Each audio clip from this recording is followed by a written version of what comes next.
In this video, we're going to talk about what I think is the number one thing healthy couples do versus those couples that might be in a more unhealthy relationship that either breaks them up or just keeps them stuck in negative patterns. That number one thing, repair. Healthy couples, repair, repair, repair. Hi, if you're new to this channel, my name is Tom Philp. I've been working with couples for decades who struggle with relational trauma to regain trust in themselves and others so that they can experience a safe and secure relationship. Now, do me a favor, if you like this video, be sure and hit the follow button as well as the bell notification so that you get notifications of future episodes, and leave me a comment below. Let me know what you like or what you'd like to hear more of. Okay, let's dig in. So when I talk about repair, what I'm talking about is one half of a process that plays out really in all relationships and with all couples. And it's not a process that should be feared or avoided. And that is what we call the rupture repair process. So it goes a little bit like this. Typically, the couple is feeling connected. They have some kind of rupture. Now they're in a place of disconnection, and they've got to figure out and work their way back to a place where they can reconnect. That working back to connection is what we call the repair process, and it's absolutely vital. All kinds of research suggests that the number of ruptures or how bad the ruptures are, depending on what they are, is not really as important as the couple's ability to be able to repair.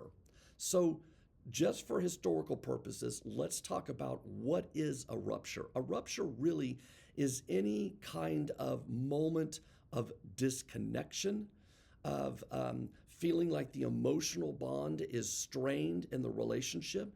It could be through a misunderstanding. It could be through a moment of unfelt safety, not physical safety, but emotional safety in the relationship. So anything like that can be what we call a rupture.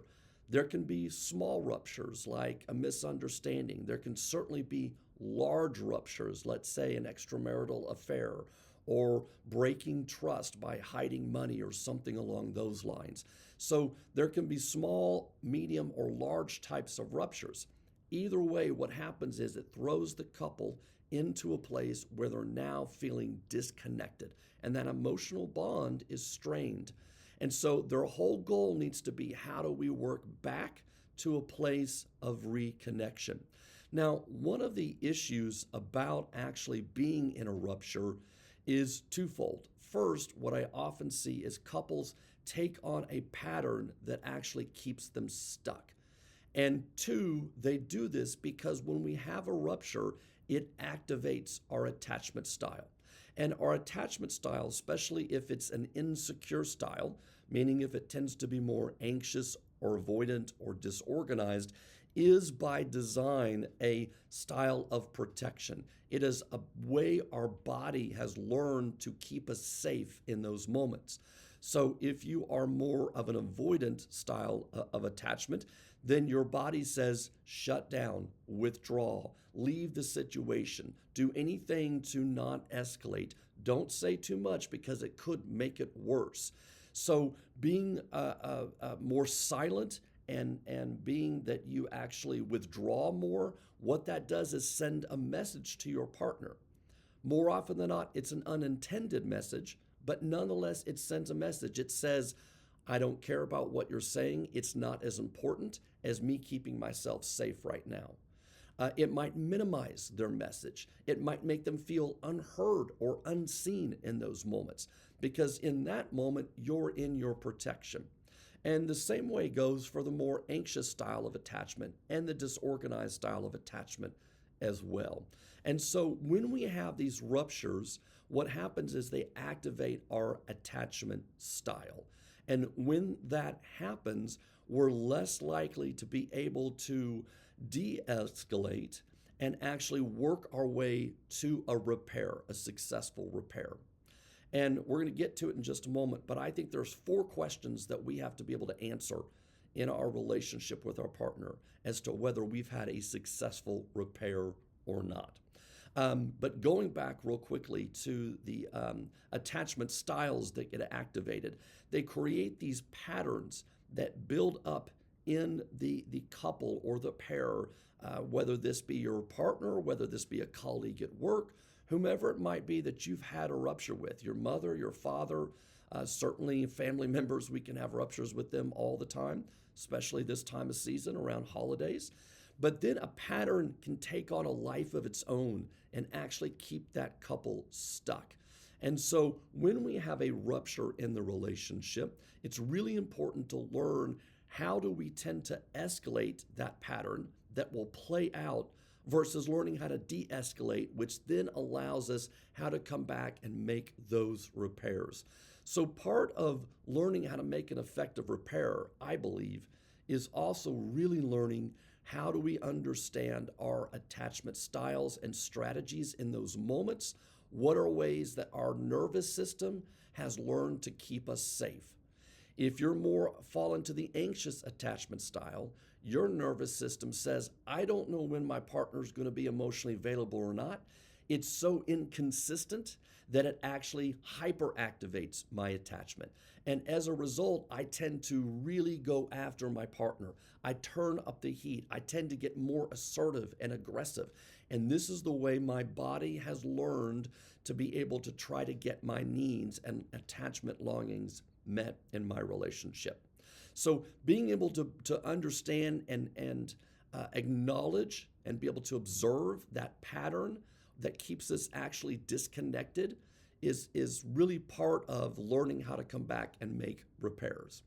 With that said, I think there are 4 questions that are absolutely fundamental. When we talk about making effective repairs, we should be able to answer 4 different questions at the end, after we've come back and made a repair, and after we're in a place of connection. Can we answer these 4 questions that helps us understand how effective that repair was? Question number 1, what did I learn about myself? How did I show up in that moment? What got triggered in me? Was this a overreaction? Did I perceive a threat that wasn't really there? Or was my body signaling to me that I was unsafe based on my history of trauma? And so being able to understand what does that look like?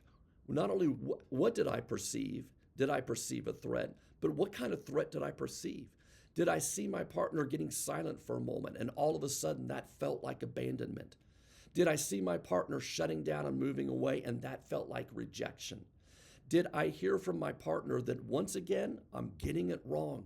I'm just not getting it right? Were these core beliefs activated in me that ultimately then had activated my attachment strategy to try to keep me safe? So what did I learn about myself in this process?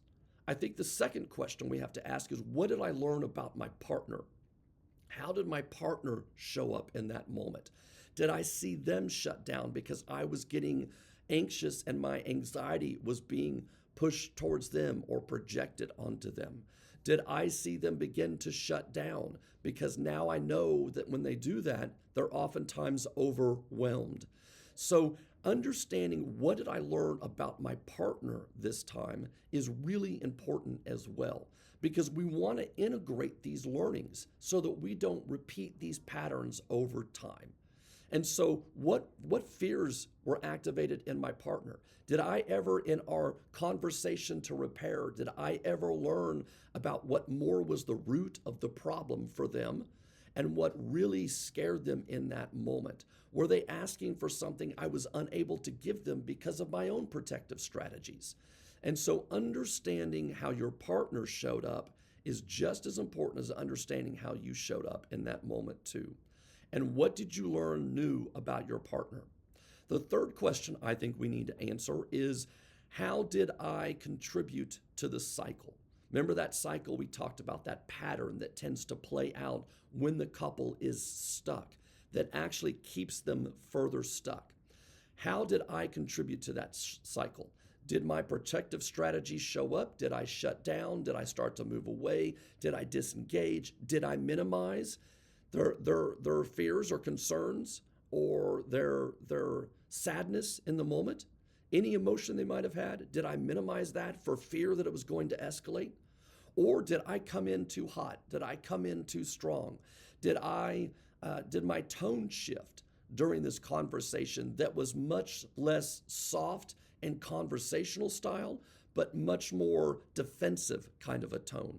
So how did I contribute to that cycle? I think that's a third question that's very important to answer. And finally, the last question I think that's important to answer is, how did we repair? What helped us to make a repair?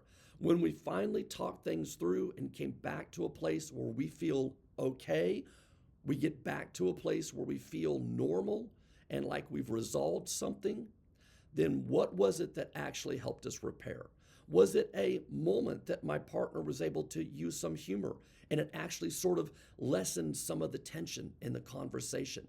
Was it my partner being able to communicate more what they needed in that moment? Was it my partner being able to actually reach out and connect with me and hear me better so that I was able to soften in that moment? There can be all kinds of ways that couples learn how to repair. But what I think is most important is that we actually observe and understand, what was it that got us back to a better place? What was it that actually allowed us to make a repair so that we could come back and feel reconnected? When couples make repairs, when they do this consistently where they have ruptures and they repair and repair and repair, then what happens is they actually build trust in the relationship, which means they feel safer and they feel more secure. They're more likely to turn towards one another in small moments as well as big moments. And ultimately, what they're doing is they're creating a pattern of, we can work things through. So even if they have a doozy of a rupture, even if they have a really big rupture, they actually have an internal confidence that says, this isn't fun right now. I don't like this, but I know we're going to get through it because we do. And they build up an internal couple confidence, if you will, that they can actually make repairs. They don't sweep things under the rug. They don't just have the pattern repeat and play out over and over and over to both partners' frustration, but rather they know how to talk things through. They de-escalate their cycles, they come back, they make repairs, which ultimately means they build up trust, safety, and security in the relationship.